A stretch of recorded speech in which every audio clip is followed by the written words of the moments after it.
परळीमधील व्यापारी महादेव मुंडे यांची हत्या होऊन तब्बल 15 महिने उलटून गेलेत. मात्र या प्रकरणातील आरोपींना अद्यापपर्यंत अटक केलं नाही. त्यामुळं मुंडे यांची जी फॅमिली आहे ती पूर्णतः पोलीस अधीक्षक कार्यालयामध्ये या ठिकाणी तब्बल 1 तासापासून पोलीस अधीक्षकांची वाट पाहते. एकंदरीतच या प्रकरणामध्ये न्याय मिळावा आणि न्यायाच्या भूमिकेच्या अनुषंगाने पोलीस अधीक्षक यांची देखील भेट घेणार आहेत. ताई, नेमकं आज भेट घेऊन काय तुम्ही त्यांना सांगणार आहात आणि किती दिवस झाले, नेमकी काय मागणी?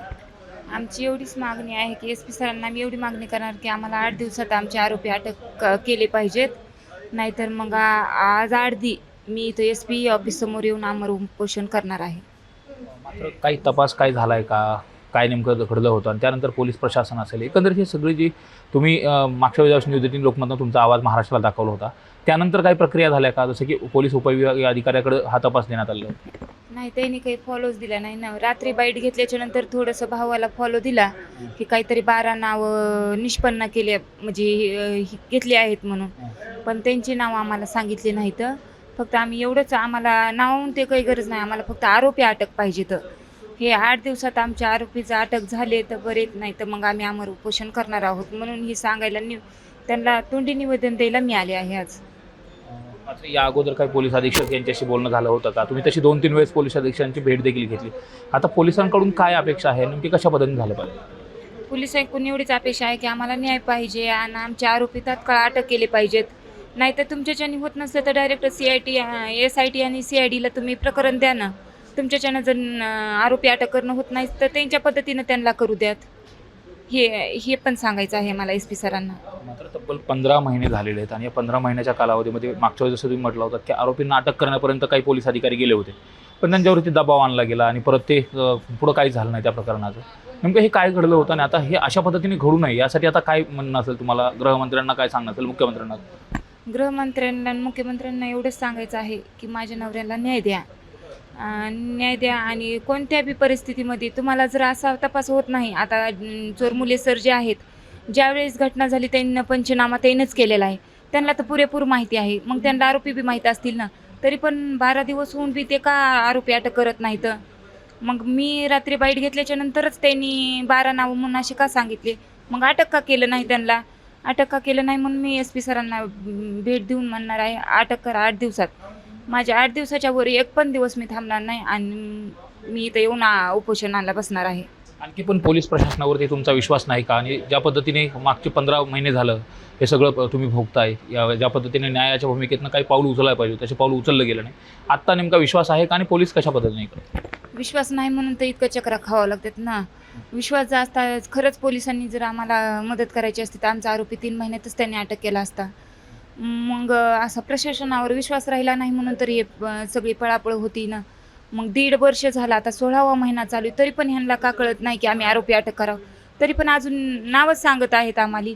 मग आरोपी कधी अटक करणार? आरोपी अटक करा, नाही तर मग पुढल्या मंगळवारी मी इथं येऊन बसणार आहे अमर उपोषणाला. मग माझी एक तर डेड बॉडी तरी जाईल, नाही तर मग आरोपी तरी अटक होतील. दोन्हीपैकी एक त्यांना करावंच लागेल.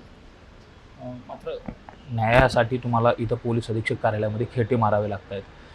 या संदर्भामध्ये तुम्ही लोकप्रतिनिधी वगैरे कोणाला बोललात का? तुमच्या तिथलचे लोकप्रतिनिधी असतील किंवा पंकजाताई असतील, धनुभाऊ असतील, यांच्याकडे तुम्ही कधी बोललात का? आणि तुमच्या न्यायाच्या पाठीमागे त्यांनी राहिलं पाहिजे यासाठी त्यांना काय आव्हान असेल? नाही, धनंजय मुंडे साहेबांना तर माझे वडील जाऊन भेटले. DIGकडे जाऊन तपास गेला, परळीहून फाईल गेली. त्या दिवशी संध्याकाळी जाऊन धनंजय मुंडे साहेबांना भेटले, तर त्यांनी कॉल केला होता चोरमुले सरांना की माझ्या जवळचे आहे तर तुम्ही आरोपी का अटक करत नाहीत? त्यांनी त्यांच्या ह्यांना प्रयत्न केला, पण पंकजाताईला माझे वडील 2 वेळेस जाऊन भेटले, तरी पण पंकजाताईने अद्याप काहीच आम्हाला, परिवाराला बी भेटले नाहीत ना, त्याच्यावर प्रतिक्रिया बी काहीच दिली नाही. मग काय अपेक्षा असेल त्यांच्याकडून?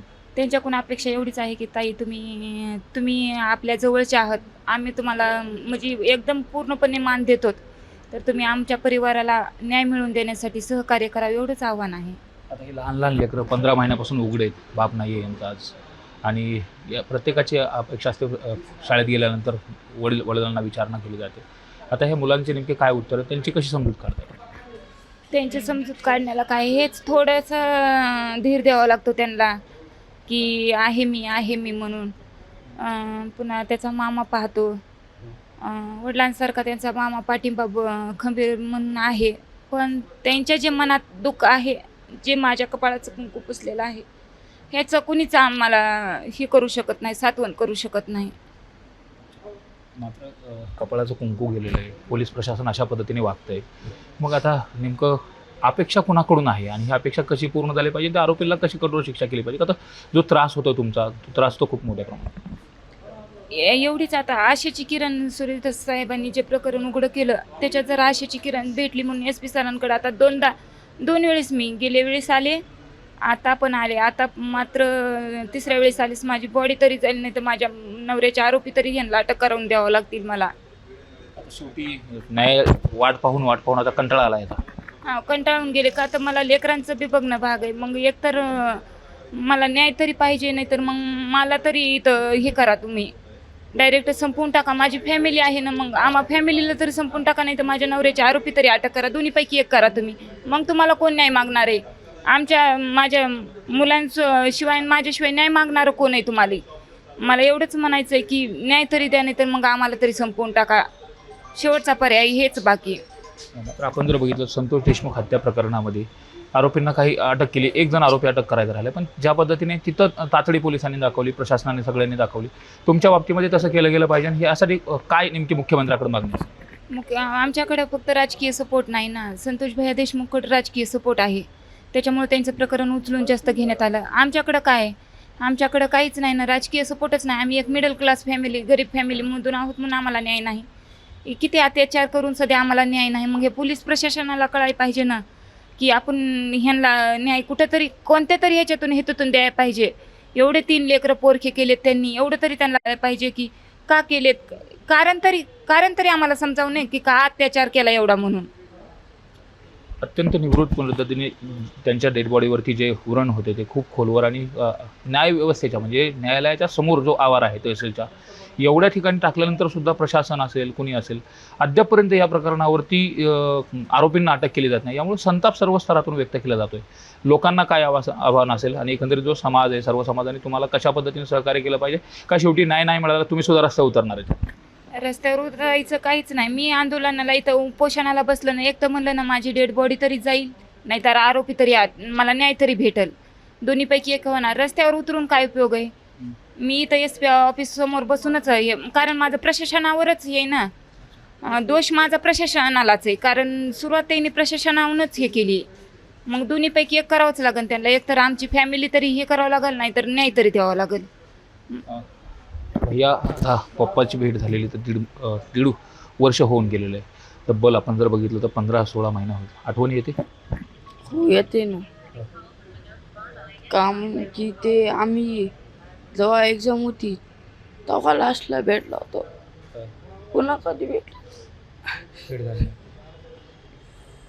काय म्हणायचं तुला वडील? कोणत्या नावाने हाक म्हणायचं? शिवा म्हणून लास्टला म्हणलं होतं. त्याच्यानंतर भेट झाली. काही हे अश्रू आहेत, मुलाचे अश्रू झाली. आता हे अश्रू तर हे केले पाहिजे. आता हे तरी अश्रू मुख्यमंत्र्यांनी पाहिले पाहिजे. प्रशासनाला कळायला पाहिजे ना, मग या परिवाराला न्याय द्यायचा आहे का नाही द्यायचा ते. आम्ही 15 महिने झालं तर भटकत आहोत. मी लेकरं घेऊन दर भटकत आहे, तरी पण न्याय का भेटत नाही. मला हेच जाणून घ्यायचं की प्रशासनाला का एकदम काय पाहिजे. मग आता मुख्यमंत्र्यांना काय म्हणणे? न्याय मिळाला पाहिजे. सगळं न्याय मिळाल्याशिवाय तुम्ही आता माघार घेणार नाही. न्याय मिळाल्याशिवाय मी माघार घेणार नाही.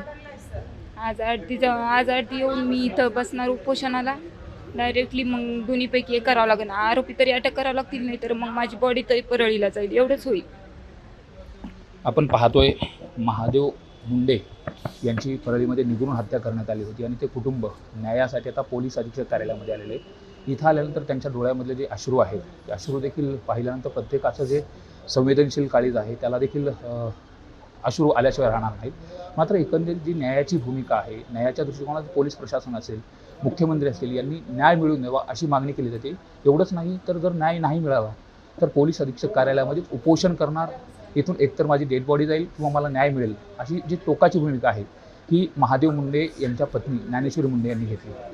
सुरेश जाधव, न्यूज 18 लोकमत, बीड.